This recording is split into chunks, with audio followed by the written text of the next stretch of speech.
I'm Kai. I'm Peter Nygaard's son. I live in the United States. My mom always wanted me to have a fair experience with my dad and to not pass judgment on him for myself. She wanted me to have a clean slate with my relationship with him. So growing up, I didn't have resentment for him about the fact that it didn't work out with him and my mother. My mother didn't receive a large child support settlement from him. She had to fight him in court just to get enough, really, for us to kind of get by. So I grew up in two totally different social economic classes. One was sort of a lower middle class environment where money was tight. And then I would go and spend time in this very luxurious, lavish environment with my father for a few weeks out of the year. When we would have Christmas time in the Bahamas, it was a time where he was really celebrating his mother, Hilka, and he would have his dear friends who he considered part of the family, an extension of the family, come and visit. So that's where I would occasionally see Rita.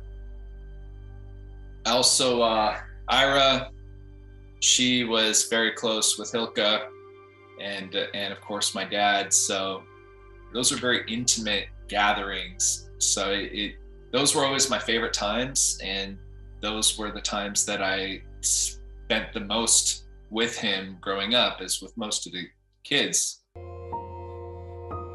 My dad, who is this flamboyant playboy lifestyle, and he always would talk about how that lifestyle was something that fit for him, and that it was very important to be honest and respect women, and how if women ran the world, there'd be no wars, and women create life, men take life. And so he was always glorifying women and talking about honoring women and how it's so important to be transparent, and that he has this unusual lifestyle and he loves women so much. So growing up, it was sort of normal that there were a couple of different girlfriends around. There were girlfriends that you would see every time you visited, and then there would be maybe some new ones here or there.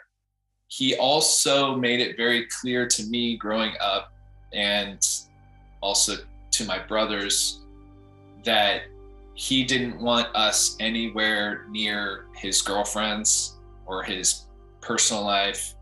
And the reason, he said, is that he didn't even want the appearance that one of his girlfriends would have any interest in his sons. He was very, I don't know if you would say jealous or insecure, but let's say he was very sensitive about even appearing to talk to his girlfriends. So I always distanced myself from any situation regarding females and him.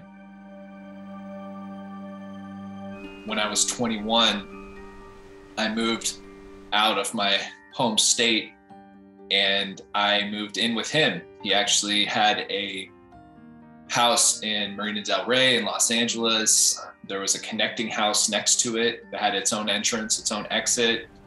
And I said, "Hey, I'm ready to work. I'm here. You've been telling me my entire life that when I become an adult that you're going to guide me. So I'm here. I'll do what you say. I'd like to learn the family business." I started to see more of his day-to-day when I was with him in terms of how he worked. And so that's when you start to see the yelling and the screaming at people. He would call that passion. He wouldn't call it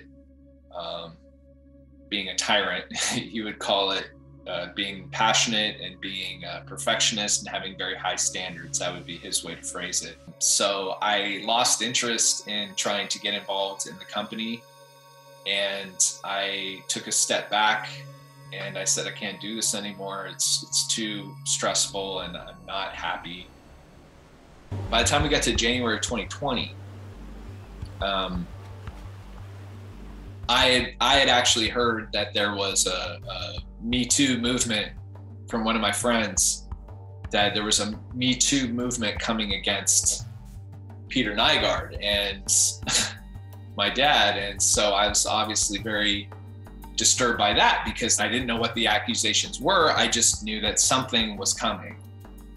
And when February of 2020 came, that's when the civil suit came. That's when the first 10 women out of the Bahamas came out. Jos haluat nähdä lisää, niin klikkaamalla tästä pääset koko jaksoon. Muista myös tilata meidän YouTube-kanava. Se onnistuu tästä. Nähdään taas!